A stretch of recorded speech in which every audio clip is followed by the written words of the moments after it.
Hello and welcome to Tell the People, a program about our Catholic faith with news and information in and around the Catholic Diocese of Lafayette.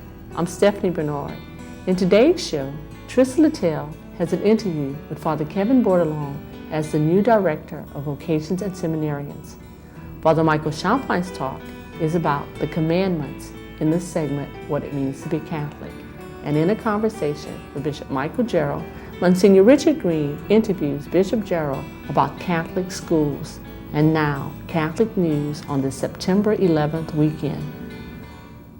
The Diocese of Lafayette Office of Worship has scheduled 5 regional workshops entitled Understanding the Changes in the Mass during the month of September.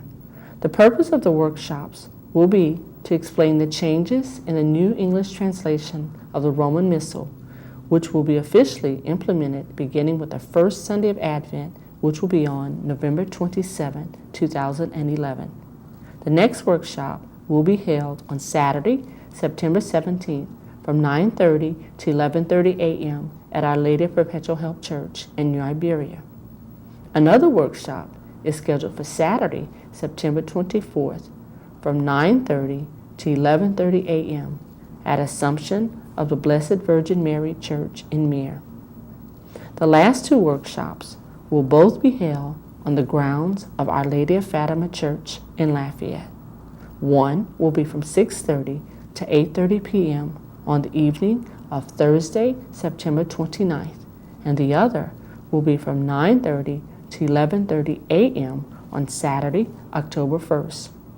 All the workshops are open to the general public at no cost and with no registration required. Also, individuals should note that they are under no obligation to attend within their own region.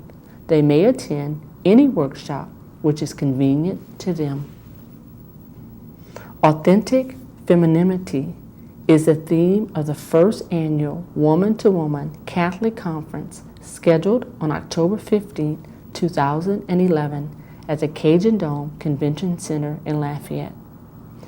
Jeanette Benkovic, host of EWTN's Women of Grace series, will be the featured speaker.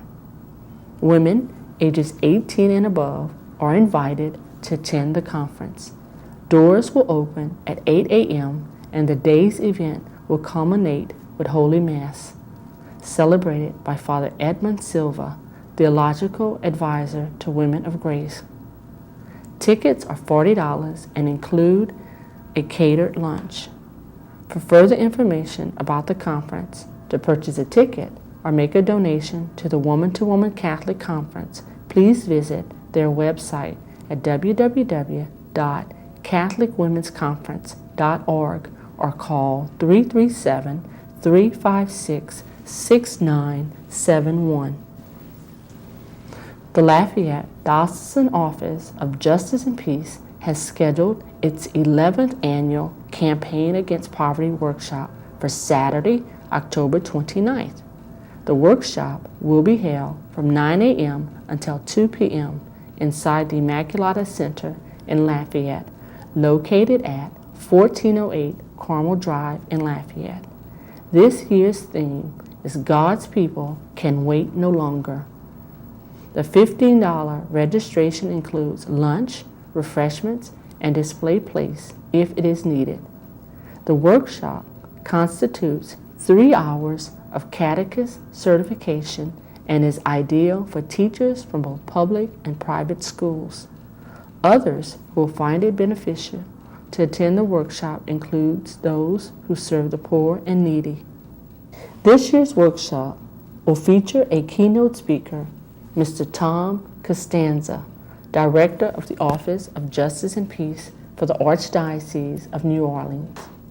Mr. Costanza's presentation will focus on understanding the economics of poverty. To register or request further details regarding the workshop, please contact the Office of Justice and Peace by calling 261-5545. That's all the time we have for Catholic news at this time. If you or your church parish has an item of interest for Tell the People, send us the information We can use photos or videotape with your story. You tell us, and we'll tell the people. Coming up next, Trista Littell has an interview with Father Kevin Bordelon, the new Director of Vocations and Seminarians. Welcome to Tell the People.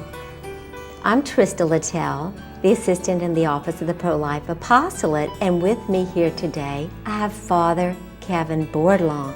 Hi, Father. How are you? Good to see you. Thank you for being with us today. Sure, my pleasure. Father Kevin is the director, the new director of the Office of Vocations and Seminarians. And Father, tell us how long you've been ordained a priest, and tell us a little bit about your assignments. Sure, I was just thinking as I came in here, the last time I was here was for the interview right before ordination, and that was in 2005. And we had a little segment about our chalice and all of that, and that was aired during the ordination. So I was ordained in 2005 and was assigned associate pastor at St. Mary Magdalene in Abbeville, where I served for 2 years, and then in 2007 was transferred here in Lafayette to St. Genevieve's and served for about 13 months, and in 2008 was made pastor of St. Leo IV in Roberts Cove and St. Edmund's Chapel in Branch, and served in those places for the last 3 years. And on July 1st, I assumed these new duties for the Office of Vocations and Seminarians, also with an associate pastor position at the cathedral here in Lafayette. Hopefully, you'll be able to tell us a whole lot about the Office of Vocations and Seminarians. Sure. I've been director for almost 2 months now, so there's been a lot of new things, a lot of learning. But one of the great blessings has been to visit with all of our seminarians and to get to know them. And we do have 31 seminarians currently studying for the diocese. 17 of those are in theology, so in the last 4 years of formation, and 12 are in college, and then we have 2 who are studying for the Community of Jesus Crucified. And it's been a great blessing getting to know these men and hearing how God is working in their life and how they're responding with great courage and love to the call and being open to that. And so I'm very hopeful for the future of our local church, most especially because of the quality of men we have studying for the priesthood currently. And what a blessing to have 31. It is a great blessing. And 7, this year we have 7 new guys and 1 returning. One of our seminarians had taken a year off, and now he's come back. So in a sense, a net gain of 8 this year is a great blessing. 5 of those right out of high school. And so we're very grateful for that they would be open so early on to that possibility of God calling them to serve as a priest. So very great things happening in our diocese thanks to the prayers and the sacrifices of our people. What does the director of the Office of Vocations and Seminarians do, Father? Well, essentially, it's two. There are 2 aspects to the work. There is the recruitment aspect, the director of vocations aspect, and that would primarily involve putting forth promotional activities. We have a few times a year a supper at the bishop's home for guys who might be good candidates for the seminary. Their pastors will invite them to come. We have weekend retreats at the seminary at St. Ben's called Come and See retreats, where you can go and spend a weekend at the seminary college in Covington and stay in the dorms and get to talk to the seminarians and kind of find out what the daily routine is like.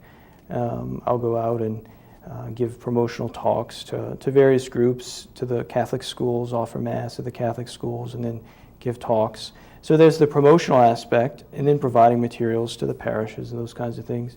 And the other side of it is the director of seminarians. Once someone does become accepted for the diocese, then to keep up with them and to visit them at the seminary, visit with their formation directors at the seminary, their professors, and keep up with their progress and to give them the support along the way that they need, to give them summer assignments whenever they are back in the diocese in between semesters, and those kinds of things. So there are many facets to right, what you do. Right, yeah. So it's very, very interesting work, very rewarding.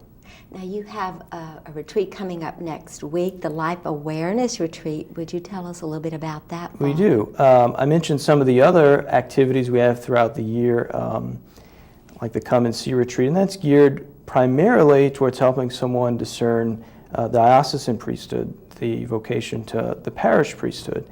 Life Awareness is unique in that it offers someone a perspective on the possibility of a religious vocation. So in addition to talks about parish priesthood, there will be representatives from religious orders, religious sisters and brothers who will be at this retreat. And this is going to be in Moss Bluff at St. Charles Center, September 16th, 17th, and 18th.